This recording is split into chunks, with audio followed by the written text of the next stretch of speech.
네, 여러분 안녕하세요. 이제 올해도 얼마 남지 않은 것 같습니다.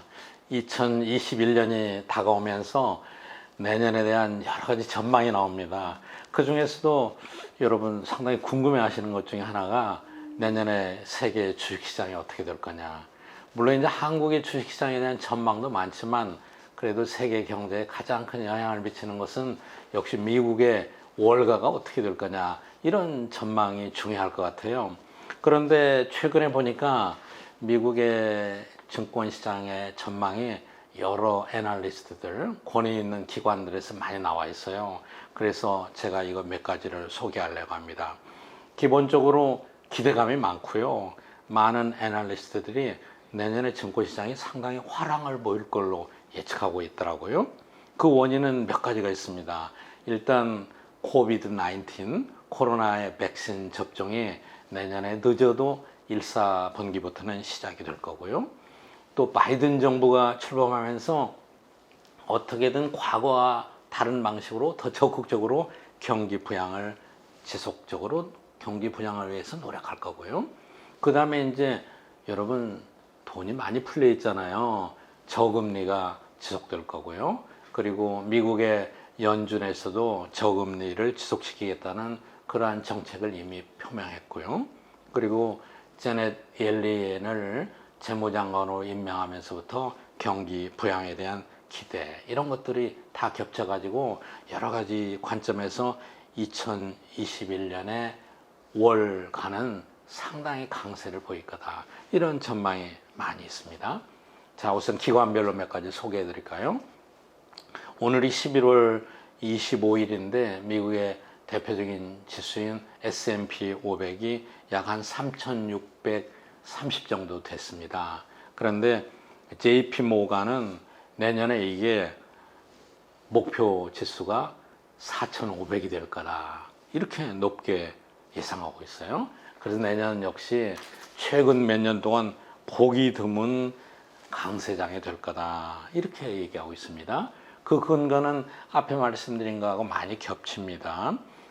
실질적으로 백신이 보급되기에는 앞으로 몇 달이 남았지만은 그럼에도 불구하고 낙관론이 풍부하기 때문에 주가가 화랑을 이룰 거다. 예를 들어서 여러분 비행기를 안 타니까 보잉이나 또 다른 항공사, 여행사 주식이 많이 떨어졌잖아요. 그런데 보잉은요 주가가 이달 들어서 벌써 60%나 올랐어요. 그 주식시장은 항상 앞서가기 때문에 이런 여러 가지가 반영이 돼서 내년에 주가 S&P 500이 4,500까지 갈 거다. 이렇게 얘기하고 있습니다. 특별히 또 불확실성이 많이 제거됐다는 거예요.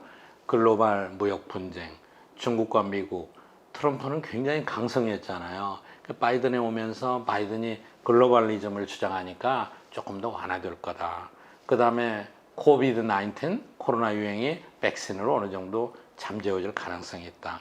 그리고 미국의 대선에 불확실성이 많았잖아요. 트럼프는 아직도 뭐 법적 분쟁을 취하하고 있지 않지만 이미 바이든이 당선자로 확정됐고요. 이런 여러 가지 것들이 불확실성을 제거하게 될 거고 이런 이유로 월가가 JP모간은 거의 4,500까지도 갈 거다. 이렇게 예상하고 있습니다. 다음에 또 널리 알려진 GS, 골드만삭스는 내년 말까지는 4,300. 그래 JP모간보다는 약간 낮지만은 4,300까지 갈 거고 2022년까지는 4,600까지도 갈 거다. 이렇게 그 골드만삭스는 얘기하고 있어요. 특히 이제 골드만삭스가 지정하고 있는 것은 앞에서 말씀드린 것 이외에 상하 양원이 적절한 균형을 이루고 있다는 거죠. 그리고 원래 민주당은 기업에 대한 규제가 많고 세금을 좀 더 올리고 이런 정책을 갖고 있는데 지금 선거 결과가 어떻게 나왔느냐면은 하원은 민주당에, 상원은 공화당에. 그렇기 때문에 이런 기업 활동에 제약을 주거나 규제를 강화하는 법안이 통과되기가 굉장히 어렵다. 그렇기 때문에 V자형으로 회복이 가능하고 기업의 이윤이 이익이 훨씬 더 늘어나게 될 거다. 그리고 역시 앞에서 얘기했던 대로 똑같이 페드가 연준이 제로금리 정책을 지속적으로 유지할 거다 이렇게 보기 때문에 4,300 정도는 갈 거다. 이것도 거의 뭐 20% 가까운 상승이죠. 지금 S&P 500 지수에 비하면은.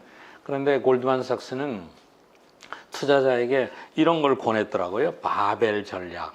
바벨이 뭡니까? 우리 아령이잖아요. 양쪽에 있잖아요. 그러니까 한쪽은 굉장히 위험한 자산, 그리고 한쪽은 위험도가 적은 흔히 가치주라고 얘기하죠. 성장주와 가치주를 균형 있게 담는 게 좋을 거다. 이렇게 예측을 했습니다. 또 하나 기관에 이제 BMO 캐피탈이 있습니다.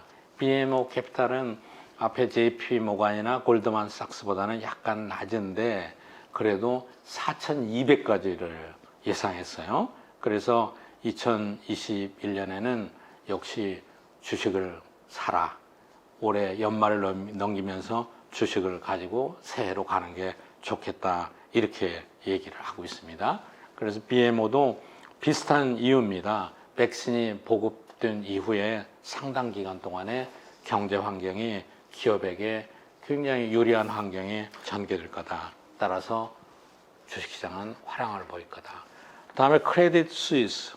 여기는 4,050을 예상했어요. 지금까지 예상치보다는 약간 낮은 거지만은 지금 수준에 비하면은 12% 이상 상승할 거랍니다. 그런데 여러분 은행 금리를 생각해 보세요. 12%도 적은 게 아니죠. 그래서 크레딧 스위스는 앞으로 2년 동안은 이 정도 계속해서 주가가 강세를 보일 거다. 그러나 그럼에도 불구하고 순환적으로 올라갈 때도 있고 내려갈 때도 있고 이런 변동성은 예년보다는 더 커질 것이니까 이 변동성에 유의하라. 이런 지적까지도 했습니다. 마지막으로 소개드릴 거는 이제 제프리죠. 제프리라는 이것도 이제 주식시장 예측하고 컨설팅하고 자문해주는 기관인데 여기서는 가장 지금까지 나온 것보다는 비낙관적으로 약간 보수적으로 전망을 했어요. 3,750이다. 지금보다는 약간 올라가겠지만은 그래도 올해처럼 그렇게 큰 화랑은 나타나지 않을 거다. 이렇게 예상했습니다. 여기서 이렇게 예상한 근거는 이미 여러 가지 좋은 여건들이 반영이 됐기 때문에 앞으로도 이게 지속적으로 나타나기는 상당히 어려울 거다. 이렇게 보고 있는 거죠. 그러니까 지금까지 여러 기관들에서 예측한 것을 종합해 본다면 이렇습니다. 내년 1월쯤에 미국의 코로나 확산세가 정점을 맞게 될 거다. 4월이 되면 첫 번째 백신 접종이 대대적으로 이루어지고 5, 6월쯤 되면은 두 번째 접종이 이루어지면서 미국 경제가 상당히 안정화될 거다. 그래서 내년 봄 이후에는 상당한 경제 회복을 기대할 수 있다.